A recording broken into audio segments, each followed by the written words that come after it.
Hey friends, I'm looking for a rope right now in the garage, but while I'm doing that, I thought it would be fun to uh, record a couple of my thoughts on the new AD series that's coming out.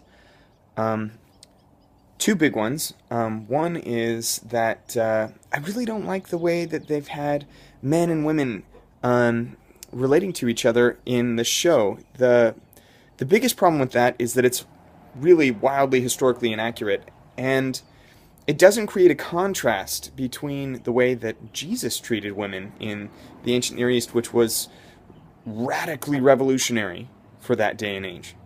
Um, and that also sets up the way that women were provided roles of leadership in the early church, which again was radically revolutionary for that day and age. And you don't understand how revolutionary it is if you have, things like women and men speaking to each other in public.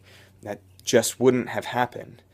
Um, Another thing that I kind of dislike is uh, the way that Rome seems to be totally on top of dealing with this controversy with the Nazarene, with Jesus.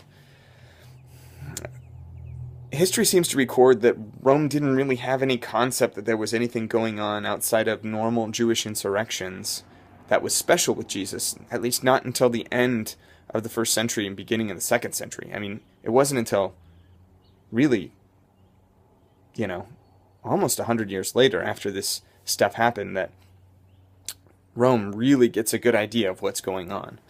Um, However, I do like that they show the Sanhedrin really freaking out about what's going on right now.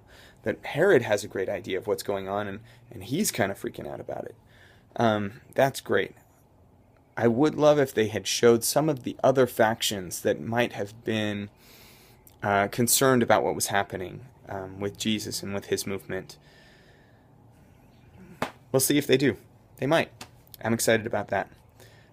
So let me know your thoughts too as you continue to watch the show and see what happens.